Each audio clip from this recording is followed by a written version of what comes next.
Hello and welcome to Web of Light.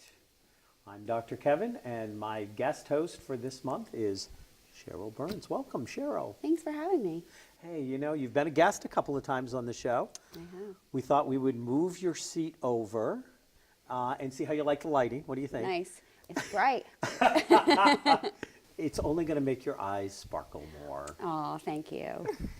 For those of you who may be joining us the first time on Web of Light, we are a national show now. We're carried from Maine to California through different various public access channels. If you would like to let us know if you've recently joined the Web of Light family, please send an email to me at Dr. Kevin, DRKVIN, at weboflight.com.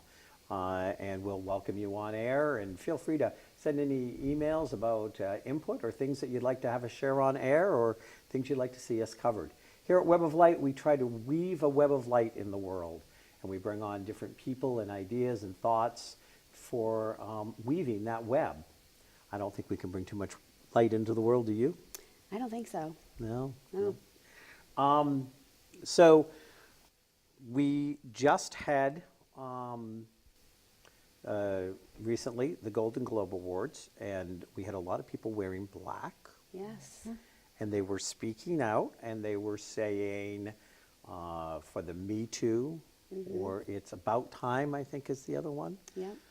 A lot of stuff is coming up, and today is our astrology show, so we're going to be bringing Dorothy Morgan, a Web of Light astrologer, in just a minute. But before we do, all of this standing up, what do you think? You know, I saw a lot of mixed messages around that time that some people think that Hollywood is out of touch with what the common woman is going through. Do you find what they're doing offensive or supportive? Well, I think it's supportive. I mean, anytime we can stand up and stand together and speak out about what's going on, so long as we're speaking our truth, I think is a good thing, especially in this day and age. Yeah. Now, recently, Iceland passed a law that women doing the same job as men must get paid the same amount. Do you think that anything like that would ever show up here? Should it? Or is it against the basic American values? I would hope that it shows up here eventually. I think it's pretty amazing. What I found interesting about that is they actually passed it, I think, the day after Unify started their Global Sisterhood program, which we participate in. And that's all about sending out the positive energy and unity of women and supporting one another. And I think it's pretty amazing that happened right after that. So, you know. Absolutely, a lot of things. For those of you who are not aware, Sheryl is the owner of Tangled Roots Herbal here in Nashua, New Hampshire. She is a certified herbalist herself, and along with lots of other gifts and talents that she has. I just wanted to make sure I made a mention of that, and you can find out more about Sheryl. I know that at some point they're going to be putting her contact information, because I have the best public access crew in the country. That's a good thing. I do. I love my peeps, and they do more. I've worked with other public access stations, and these guys are always just like up and above what's needed. So all that being said, let's welcome in Dorothy. Hi. Hi, this is the first time you're joining us in 2018. I know it is. It's exciting. Happy to be here. I had to put my GPS on to remember how to drive here. What exit is it? I don't want to be the only reason I use the GPS is just because when I'm cruising in the left lane, I just want to know how many miles I have to pass cars. And trusting my guides, and all of a sudden I was like cruising along, and I'm like, oh, that's 80. I better slow down. I just felt like slowing down as soon as I got to 65. Police. Hey, you know. I'm like, woo, yay, thanks. You know, they used to have a lot of radar detectors. You don't see them as much anymore, and they're supposed to be illegal. Fortunately, they can never make illegal intuitive radar detectors. That's right. So what does that lead foot look like? Oh, It's a big boot. It's a big boot. We do have coming up that's going to be a special this month I want to mention, and then get into our time of Aquarius. Yes. But we're going to be bringing back former co-host Angie D'Anjou, who's actually been on a indefinite medical leave of absence from the show. But we're going to take her out of semi-retirement, mothball, something, I'm not sure. And we have got coming up this month, look for a 2018 numerology, astrology throwdown. Yeah. So a little teaser for that. 2018, you know how planets, we always hear about retrograde planets. I will talk about them in 2018 and many other things. But one of the cool things for the beginning of 2018, all the way until March 8th, no planets are retrograde. That has significant meaning, and we'll tell you about that when we do the 2018 show. Yeah, well, that's the 2018 show. I'm looking forward because we're going to do that parallel between numerology and astrology that you and Angie would refer to oftentimes before Angie needed to go take care of some personal stuff. Yep. And so I'm really looking forward to getting the two of you on the set again and letting it run. And I'm just going to sit back and sip my coffee and ask a strategic question every now and then. Sounds good. That sounds good. And so to speak about briefly what you opened with and all of the processes that have been going on, you know, that Jupiter, when it entered Scorpio back in October, I don't know if I may have mentioned this, I don't remember if I mentioned this in other shows, but Scorpio represents the misuse of power, sexual abuse, cheating on your taxes, just doing things that are covert, behind the scenes, manipulative. Those are the very negative pieces of what Scorpio is, right? There's some very positive things, but right now we've seen the negative things show up. So, I mean, the very week that Jupiter entered the sign of Scorpio back in October is when Harvey Weinstein, is that the first person that it really blew up with? I mean, I know we had a lot of big superstars before that, a few things. What's his name? Bill Cosby. I mean, that really began the whole process. But anyways, so Jupiter expands everything. So, you know, it starts off like a small balloon, but you add more to it, and it gets bigger and bigger and bigger, and then finally it can explode. And that's what Jupiter will do, exposes the things that have been going on covertly, behind the scenes, and all those other keywords that go with Scorpio. So that was the beginning of this process. And back in the... How long will Scorpio... Will Jupiter be in that sign? Will Jupiter be in... It will be in that sign until October of 2018. And just before, or as we're recording this, Mars and Jupiter have been together, right? And I know we're doing the Aquarius show, but Mars and Scorpio have been together, and now Mars is moving beyond Jupiter. So this means that there is action, and action is being taken because Mars has moved through Scorpio. It's not all the way done yet, but he's digging things up, and that's part of the Aquarius show today, so we'll talk more about that. But it's opening things up. And then I'll refer to it a little bit with some other things too. Refer back to that piece of the conversation. So with the Aquarius stuff today, here's what we're going to talk about. Hopefully I'll get to all of it. You know, what does Aquarius hold for us? You know, a lot of little small aspects, but we'll get to the bigger stuff. This month, with the month of Aquarius, we have 2 eclipses, so we'll talk about that. Mars is at the end of Scorpio, moves into Sag. I'll talk about that. Mercury enters Aquarius during the eclipse, so that will give us a lot of stuff. And I'll end it with why Valentine's Day might be a big bummer this year. No, I'm on my honeymoon for Valentine's Day. You already have a partner, and I will explain it when we get to it. But You're already in a partner. You're good to go. We're safe? Okay, good. Okay, yeah, because I was going to say, Cheryl's already got a partner, too. That's right. Yep. I'm on the beaches of Curacao.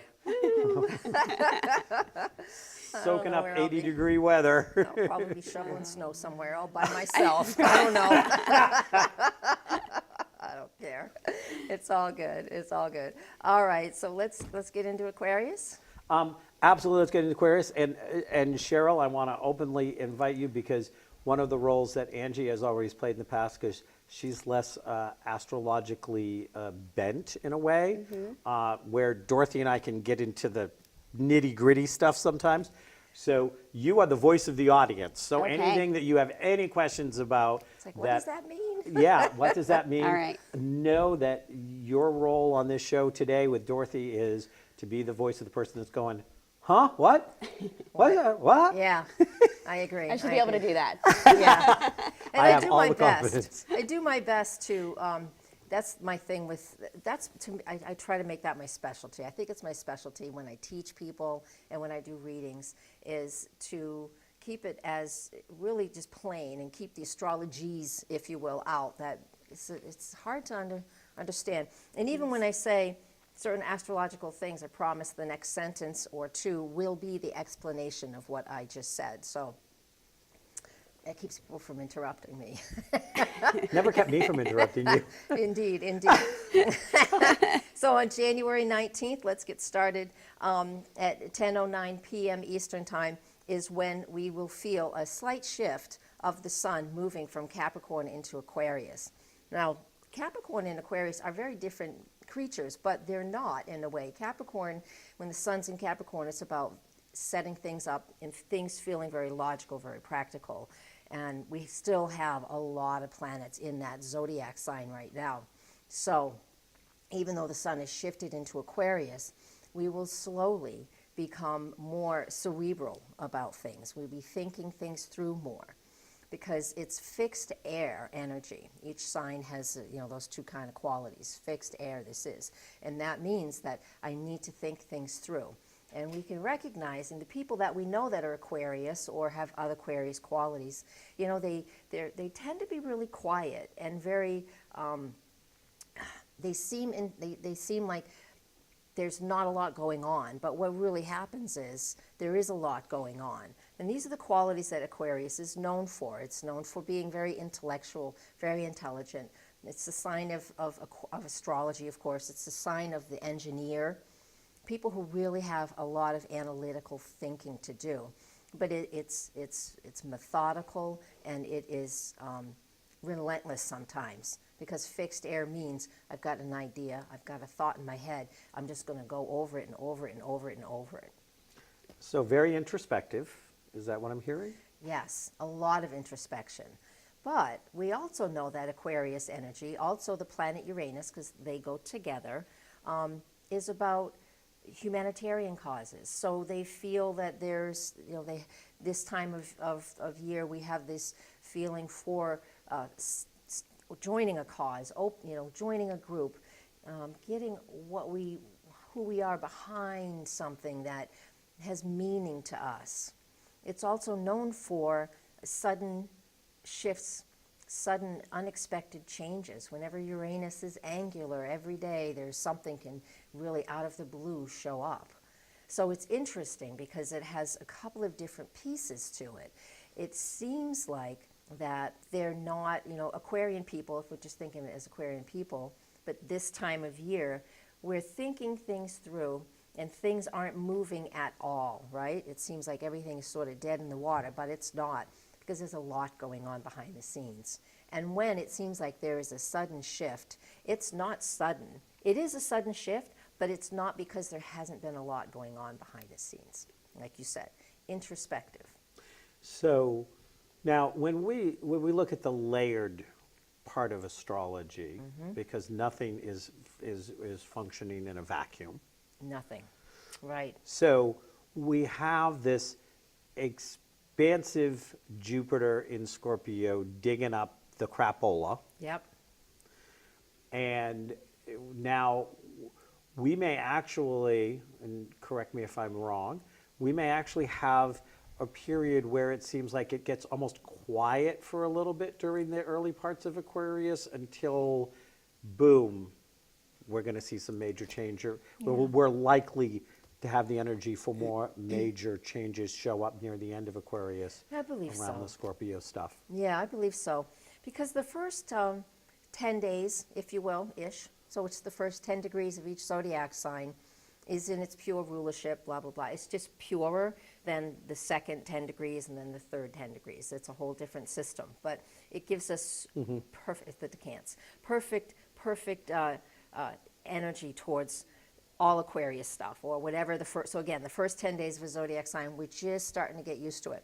It's like going on vacation. You finally go somewhere, and it's like by the time you get to 7 or 10 days, you're like, okay, I'm ready for something else because I've kind of sort of finally gotten my groove here.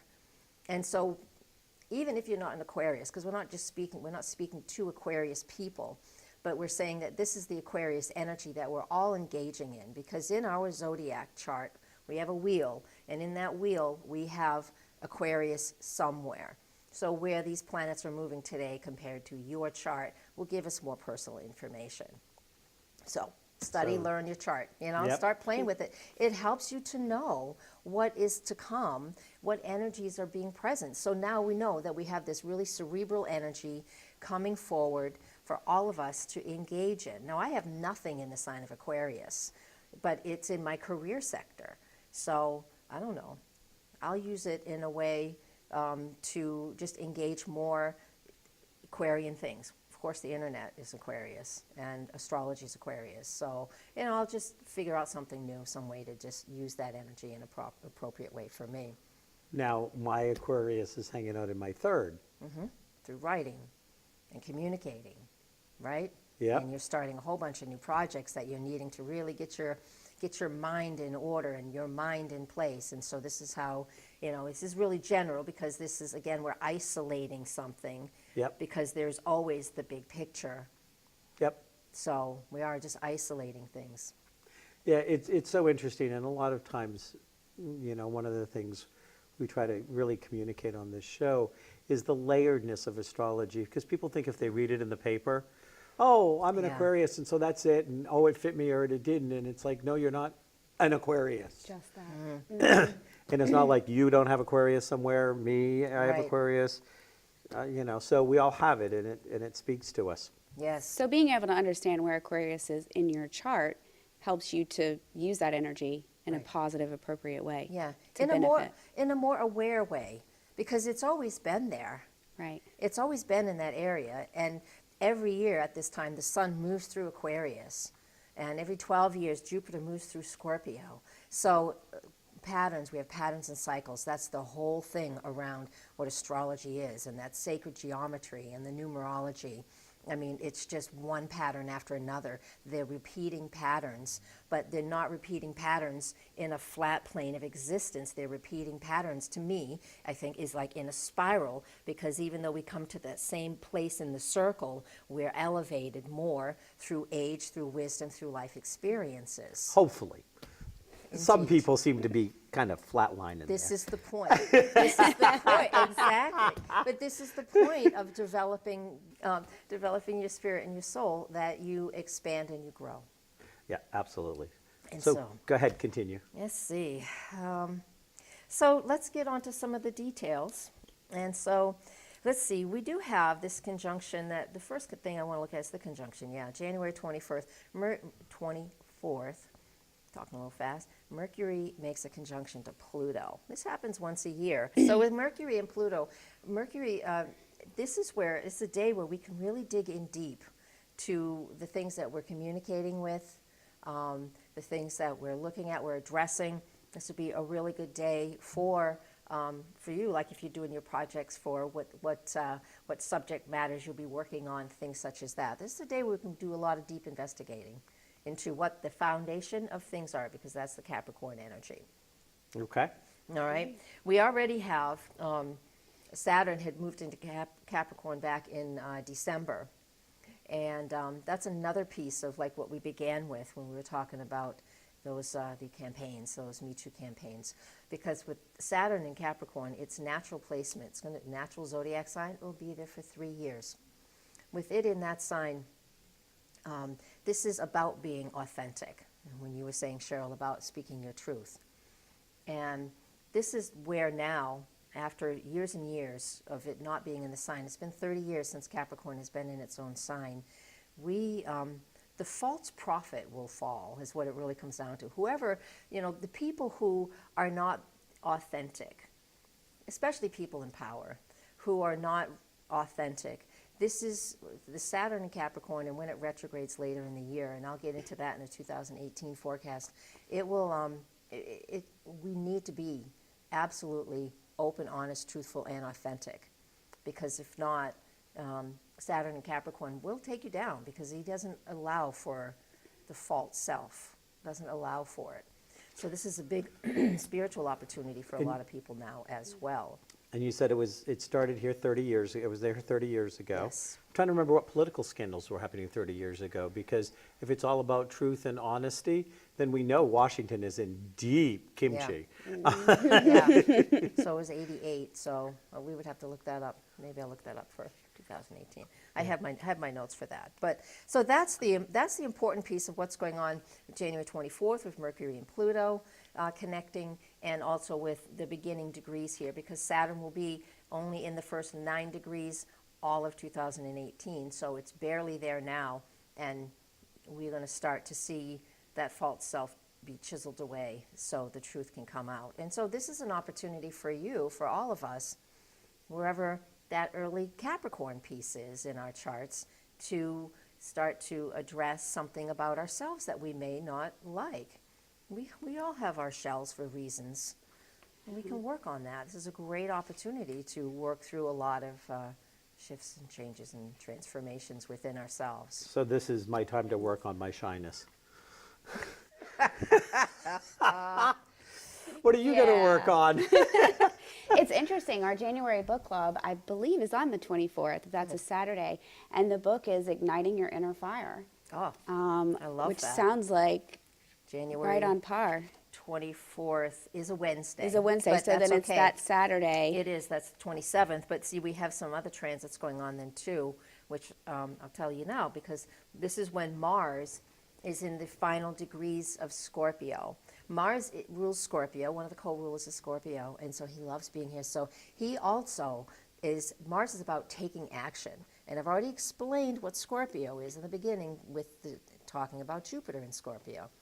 So Mars in the final degree, whenever any planet is in the final degree of a zodiac sign, especially the fixed signs, which this is, moving into mutable, it feels like there is something really is about to really explode. Something is about to just be burst wide open, and we can feel it. So there's a lot of pressure. If you ever remember being a teenager and having a blemish, last month actually, I wasn't even a teenager then, but you know how they get really sore before they have their the eruption so they can heal.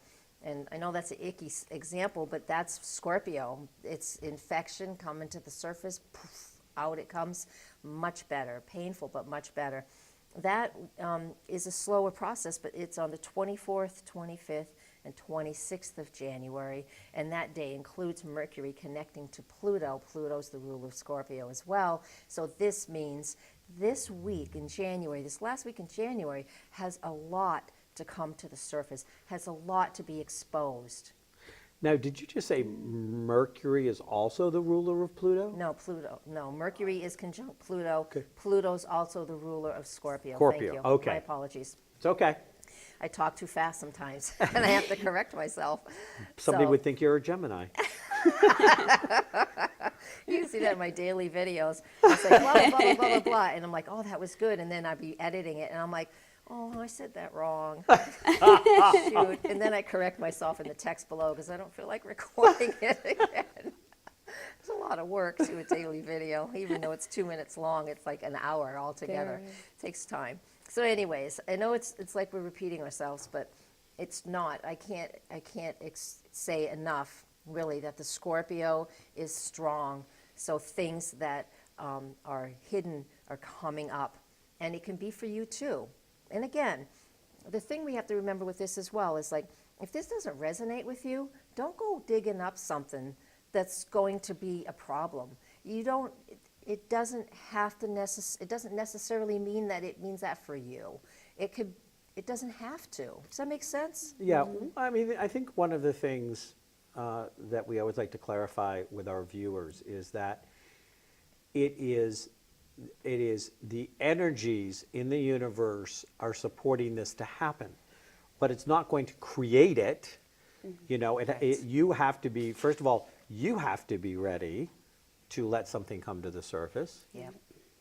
And then you have to have something within wherever this is that's coming to the surface. And depending on your personal individual chart, it could be digging you. I mean, this could be happening in your chart of partnerships, and what's happening is something comes up in your relationship versus within yourself. Right. Or, you know, something like this. Somebody else. Yeah, So- that's where it is for me. All of this Scorpio stuff's in my 7th house of relationships and partnerships. Okay, so something ugly is going to come up between us since you're single, and I'm one of your partners. Pretty much avoided most of that, but yeah. But no, there's not, but you know, Yeah. us just talking details. Yep. Deep details about how people can change and how we need to change and the transformation. I know transformation is like an overused word, but it really is the best word for what Scorpio, Pluto is all about, discovering what is really deep within so we can then see the solution. Because in every problem is the solution. And so this is, to me, how we can use this Scorpio energy. So So they're going to have the eruption 3 days, and then you're going to have a book club called what? Awakening your inner fire. So a lot, which is speaking a lot. fantastic. Yep. Because all of the Mercury retrogrades, which is in the 2018 forecast, all of the Mercury retrogrades this year are in fire signs. I love when that happens. Perfect. This is exactly what. This is why these keywords, you know, patterns of what the whole year is about, they already emerge. We just know what it is. So follow your intuition. Always just follow what your gut is telling you before you follow what anybody else tells you. Always, always. Yep. Now, So the next thing I want to talk about, we can elaborate on this if you feel like it. It's January 31st. Is the first eclipse of the year. This one's fun. January 1st, we had a super full moon, right? And January 31st, we have another full moon. So this is 3 things, which hasn't happened in 150 years, I'm told. I didn't research it myself. We have an eclipse, we have a super moon, and a full moon. Through this moon is 3 things all at once. Let's hope we don't have a storm on the seacoast. The tides get super high during the super moons. And then if we have a storm on top of that, there's the tides are related to this because the moon is close and it makes the tides higher and lower. So it creates extreme emotion. This eclipse matches the one 6 months ago on August 7th. They always have a 6-month cycle, and they sort of tick their way through the zodiac over an 18-and-a-half-year cycle. So this one matches 6 months ago. So think back to August 7th. If something was shifting for you then, it was a full moon as well, something was shifting, whatever was going on, now is a period where there will be a level of understanding or completion at least for one level, all right, of whatever it is you are doing. Now, these eclipses don't affect everybody in huge ways because sometimes it just doesn't, but sometimes it does. So if it's on an angle, if it's near your birthday within a couple of days, typically something will be shown to you for you to address. This eclipse is in the sign of Leo, and so it is all about being, what am I creative? What am I passionate about? What do I want to discover for myself? How do I want to use this? Oh, I haven't, I thought. I was just having, I know what I'm going to do. I just have some creative ideas, which I haven't done yet because I just keep pushing things to the side. We need to be creative besides doing just the work that we do. This is all I do almost 90% of the time. I don't do much that's just creative that's not relating to this. So Your I'm going to call it role playing. You call it Viking stuff. your yeah. Viking stuff. Yeah, I know. Yeah. I don't do it in the winter. I don't do it in the winter. Vikings came from the north part of the globe. They were all Tell me. about winter. Oh, burr. Shame on you. I know. I do have the warm clothes. I know. I could be doing some needlepoint. I don't know. But anyways, We'll wrap you in fur and throw you in front of a fire in a tent. that's good. I can do that. We may do it on St. Thomas, but that's okay. That's a good thing too. All right. So look at that. Just think about what you were doing. I was on my Viking vacation then, by the way. So August 7th, that's where I was. I was, just hanging out in a hot summer field with like 11,000 other people just pretending to be a Viking, and that was great, and it was lovely, and it was a nice break. This one is a little different for me because I'm not on vacation, so yeah, we'll see. When is the 31st? What day of the week? Do you have in your little guide there? I have it in this little guide here. It's like a Wednesday. No, it is a Wednesday. So it's a full moon lunar eclipse. Wednesday the 31st. Yes. Okay. All right. Probably the Friday after that is when we'll do our next full moon drumming. Because we try to keep them on Fridays because a lot of people can't come during the week. Right. So would we be better to do the full moon drumming before or, well, Well, Friday will still be in the Friday's energies. the second. You're still in the full moon phase anyways. yep. So that's Groundhog Day in Imbolc. So that'd be a great day to do drumming. Imbolc, perfect. Yep. February 2nd. It's beautiful. Nice. Beautiful. Let me know, anybody that wants, in the greater Hudson, Nashua area that wants to be part of our gathering in spirit drumming, Yeah. drop me an email, I'll give you the information. All right. Okay, so let's move forward to, let's see what we got here. I don't want to go too fast. This is my last page. No, February 4th to the 6th. Never a problem. Never a problem. February 4th to the 6th. Venus is in Aquarius, so it is busy making all kinds of connections during the day. Squares Jupiter, sextiles Uranus. When Venus is in Aquarius and is making connections to these two planets, my theme is let your freak flag fly. So you can just be fun. Really, it's like be you, be different, be unique in whatever way you feel is freaky for you. Whatever is fun. It's a fun type of transits where we can step out of the box. Venus in Aquarius is Aquarius energy is very analytical, right? And so it thinks things through, but it's not a personal zodiac sign. Aquarius is a zodiac sign of social endeavors, things that are about what's good for humanity, for society. So it's a fun opportunity here to join a group you've never, totally step outside the box, And this is when?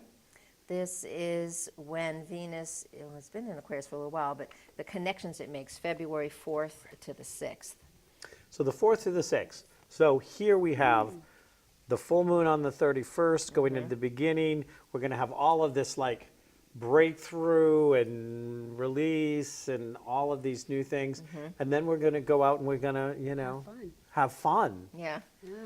Yeah, I get permission to be less serious and, Yeah. Yeah, have a lot of fun. She's been in Aquarius since January 19th, so she basically enters Aquarius right behind the sun, right with the sun. So, yeah, because Venus and the sun are in there. I did a lecture back at our spring event last year in April. Yep. And on Venus, the cycle of Venus, and right now she's Cazimi, which is exactly behind the sun. It's a conjunction. And so she's behind the sun, and it happens every 18 months. And she stays with the sun for months. Weeks, not months. But she'll be with the sun. And basically, when they're together, it's just like Persephone down in hell with Hades. And this is the period where she's down there in hell. So it's all about just the introspection of life. And it's not that they're in this connection like this every time the sun's in Aquarius, because it's not true. But it is true for this winter. And so we have these opportunities to just really get very electrifying, and it can be a fun opportunity for us to really play and have some fun. Yes. Yes. I'll have to learn how to play. Can you show me? Oh, yeah. I can definitely. I love to play. I'm just thinking, why can't we have Halloween in February? We can all dress up. But you can just dress up anyways, right? This is awesome. And then, of course, she's connecting to Jupiter, and Jupiter's in Scorpio, and Venus is in Aquarius. And if you think of those two things, that could be that could be fun. Steamy. Steamy dressing up. That could be some different ways of dressing up in the bedroom, so to speak. Yeah. I don't know how to word that, but 50 Shades of Venus? Yes, exactly. On February 10th, though, she steps away from the cold winds of Aquarius and moves into Pisces. So when she moves into Pisces on February 10th, she puts that flag away, right, and gets onto the softer side. So think of Zsa Zsa Gabor and the pink and what are those things called? Those Feather boas. feather boas and you know, Yes. the fluffy hair, and she puts on her rose-colored glasses for the next 3 weeks, so she can just see everything with softer edges. Dreaming.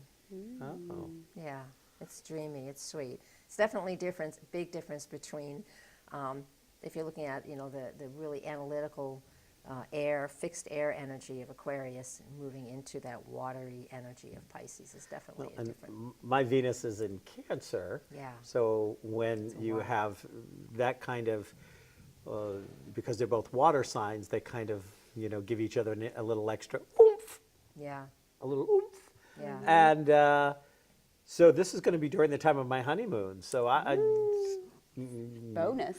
Yeah, baby, yeah. it ain't cold outside anymore. No. But another thing too, if you were to look at this on a grander scale, because I was looking at Venus on a very personal scale because it's typically a personal planet, but on a grander scale with Venus in Aquarius and the Sun in Aquarius like we have now, really do see if you can find a way to volunteer, get behind a cause, do something that you can, get your heart behind. Because when Venus and the Sun, because the Sun's almost ready to move into Pisces soon too, but when Venus moves into Pisces and then the Sun, that is when we can see where, if you have Aquarius with the big groups and environments like that, and then we get into everything sort of comes together as one, because Pisces is all about everything. It's the whole picture. Aquarius can see the whole picture, but it's still analytical. When we get to Pisces, Venus and the Sun moving there, then we can really look at it as a very, everything coming together. It's just a mix, and it's all ready to start to put that compassion together. So we have all of that. It makes the crossover from head to head and heart. Yeah, yeah. It's kind of like I think of the figure 8, the infinity sign. So we go from here, and that infinity sign crosses at the heart, so we have the head down to it basically brings all the chakras in and the connections at the heart. And so that's the completion of all 12 signs. It's when we get to Pisces. So on Valentine's Day, even though Venus has just entered Pisces, and that seems very, very romantic, the moon's in Aquarius on Valentine's Day. And the moon in Aquarius is analytical. It's going to think things through. Nothing to do with romantic whatsoever. Venus is over here saying, hey, I'm changing. Oh, wait, don't, hurry up, I'm changing. And Aquarius, the moon in Aquarius is being analytical, and it's not being very social.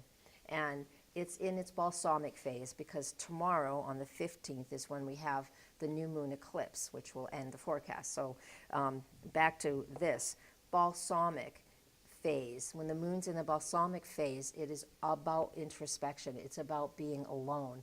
It's about not being out there socializing at all. So depending on who you are and how active your Pisces is, you may be able to engage that Venus and have that Venus in Pisces for your romantic Valentine's date.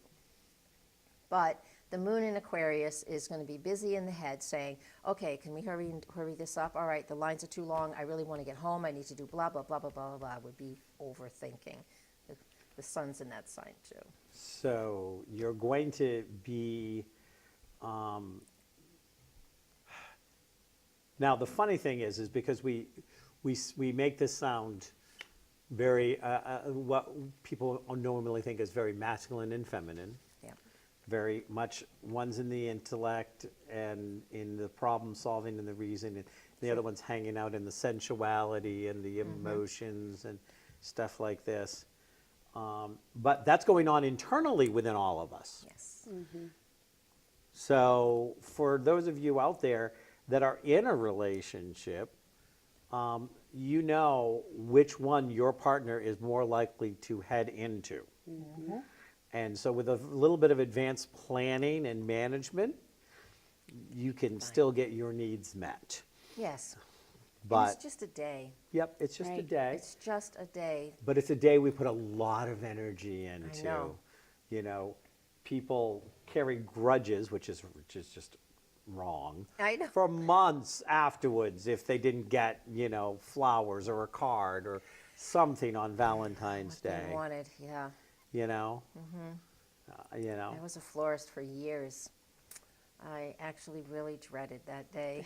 Really didn't have good feelings about it at all because everybody needed. You can't deliver Valentine's flowers the day before or the day after. And the day of, you know, when you have 10,000 orders, it's like you can't accomplish it. It's too much. I found it always incredibly difficult. So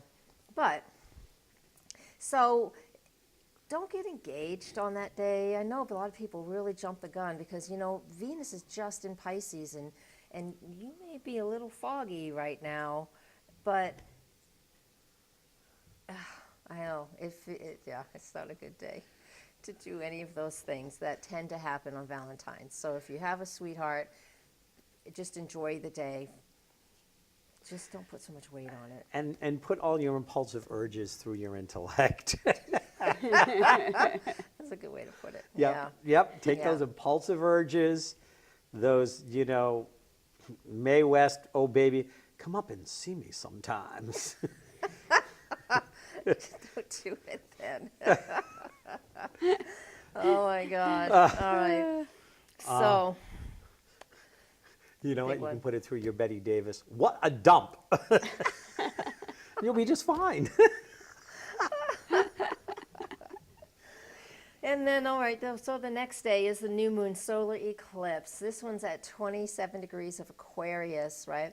It's a new moon, so we can't see it. It can be seen, I believe, in Europe or Asia. I think this eclipse can be seen in Asia. They're not easy to see because, you know, the Earth has a lot of water, so we can't typically see them. So somebody can. So this new moon solar eclipse, this is the one that matches the one that we could see.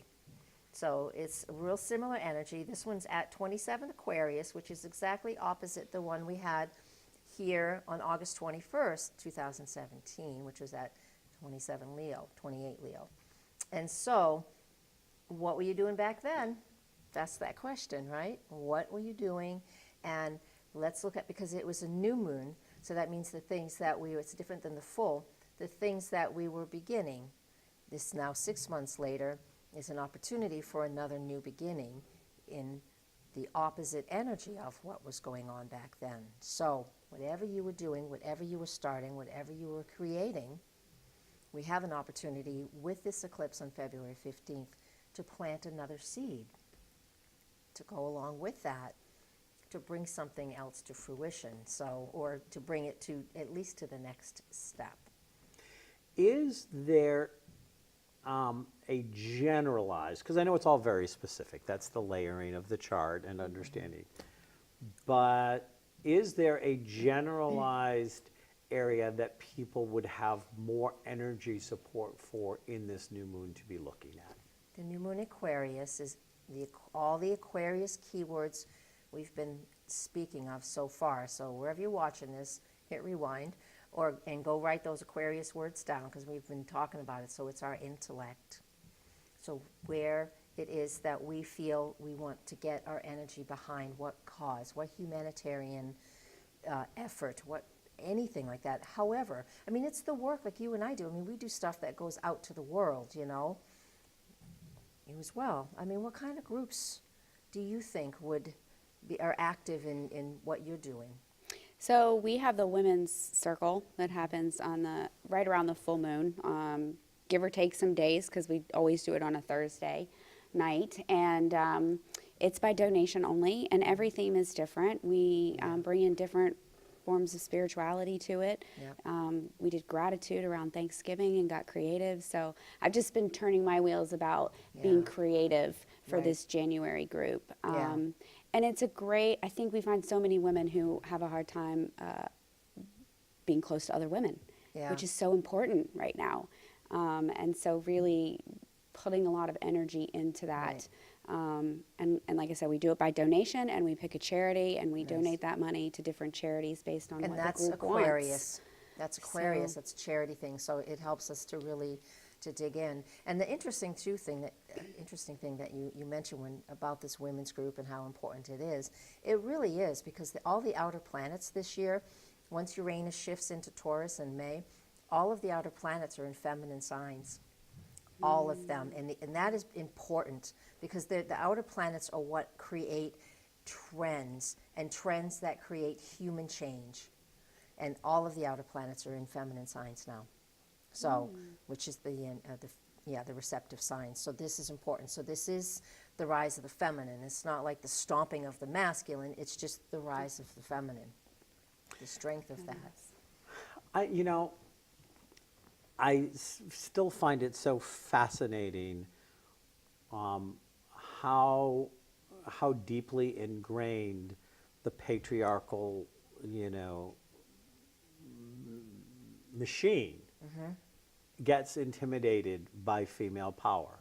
Yeah. I mean, because I embrace my own female power, because we all have male and female power. Yeah. It was one of the reasons why I was such a big fan of Wonder Woman, was because I felt like in one of the rare occasions we saw a female that was actually putting out representations of female power instead of just a woman pretending to be a man. Yeah. Because it was, directed by men and written by men and set up. And so if we're going to have a superhero or we're going to have a powerful figure, then basically it's just, a male in drag Yeah. type of representation instead of showing really what feminine power is. Yeah. What that looks like. What that looks like. And I felt like in Wonder Woman there was a really good representation of that versus what we've seen in the past. Yeah. Yep. I mean, she could kick butt when she needed to, but it was never her first choice. Right. She she used the power of love and compassion first, and the power of trying to bring people together and into consensus and Yep. doing things, and then when she needed to, she could do what she had to. Yep. And these are the earth and water signs. So the earth and water signs, which is every other sign, those are the ones that are feminine, and the masculine signs are the fire and air, a little more analytical. Yep. Straight, that straight line. Men are straight lines. The masculine is a straight line. We just think of our sexual organs, and the women are circular. I had an interesting one. I had an interesting discussion with a couple of very feminist-oriented women that I love and adore when I was in Phoenix. And I talked about how much I liked Wonder Woman, and they were like, well, they still had to put a romantic subplot in it, and we felt like that took away from her and took away from the movie. And I thought it showed a vulnerability. and it showed the power. It's like, well, wait a second. Feminine power gets its power from relationships, and the fact that it's more interested in building relationships and stuff like that. I think it would have been a disservice to the representation of feminine power to not have. Now, I don't care if that relationship had been with a man or a woman. That makes no difference to me. It's just that it was a relationship. Yes. And the strength of the relationship they showed between the women on the island Yes. was really powerful. Like, if you could take the kind of relationships those women had on the island and move it into our current world, Yes. you'd be seeing some massive change going on. And we have the potential for this. We really do, especially with this eclipse. And even if we don't see it on a grand scale, it's Aquarius, so we actually can see it on a grand scale. Still, just take your inner Wonder Woman, if you will, the person who is fighting for a bigger cause, and recognize that I'm an individual, and you're an individual, and you're an individual. This is the paradox of Aquarius, right? Is that if you get too into the Aquarius, which is the group and humanitarian and the greater good, you forget that they're individuals. Individuals make the whole. That's the little piece that's the tricky for Aquarius energy, is that don't forget, individuals have rights as much as all of people have the rights. So this is where we can do this. We can really get our power, get what it is that we want behind this. Because again, the opposite energy of Aquarius, which is engaged, is Leo. And Leo is, what am I passionate about? And Aquarius says, well, let's think about it. Let's get into this, and then let's do it. So we have these opportunities here to do all of this with this eclipse. you go from the what am I passionate about to Yeah. what are we passionate about. Correct, because you start to gather people like a magnet. All of a sudden, these little bits of metal start coming towards you because you only attract what you are. And so get yourself behind a cause. And it doesn't mean you have to take a ton of time. I mean, lately I've been doing some volunteering at the local homeless shelter by cooking. I get out of my comfort zone because I don't like to cook anymore. And it's like, I'm going to help cook. And so I do it a couple times a month in Portsmouth. And boy, do they need it. A lot of homeless people, and it's really cold these days, you know, so there's a lot of people there. So it's like, it's good to go and like get out of my comfort zone, talk to strangers, connect to people who, that's a big group of people. And just to use that energy. Yeah, I know it's a little ahead of this, but I'm always ahead of the game when it comes to the astrology stuff anyway, so usually. Yeah. Yeah, this sounds like somebody else I know. Yeah. We're always just a little ahead of the game. Yeah. And then, you know, on January 16th is Chinese New Year. And I don't know a lot about Chinese New Year, but I do know it's the year of the earth dog, because each animal, there's 12 animals, and they have the 4 elements, and so they go through that each in a different cycle. So that represents, I did look this up, it's grounding and very stable animal energy. So we have the year of the dog, and the earth dog is what they call it. And so very grounding, which is exactly what we need, which is perfect for Saturn and Capricorn, which is what we have for the next 3 years. But this first year of Saturn and Capricorn is the crucial one, because things break down, so we can then just see what remains and what's strong and steady in our lives. It is always so fascinating, and you know, there are people that are out there that poo-poo astrology and poo-poo Chinese astrology. Because and they've never studied it. poo-poo numerology. If you study it, you will know. I was a guest on somebody else's radio show, and I had somebody that was making the hairy eyeball at me when I was talking about astrology, and I called him out on air on it. And well, I've never really looked at it. And I said, well, then it seems like that. Then you probably shouldn't have an opinion if you haven't looked at it. I don't understand It's the not science uninformed. behind gravity. I mean, I know the Earth has a core, but I don't really get it. I know it works. Right? I know it works every time I look in a mirror. Indeed. Indeed. Oh, that's tough. But it's interesting that the numerology supports the astrology. The Chinese astrology crosses over with what we call the Western astrology.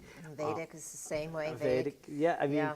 you They look use at the this constellations. and you go, how did these completely originate from different parts of the world, types of alternative sciences, for lack of a better I've term? heard someone, astrology, he calls it a scientific phenomenon.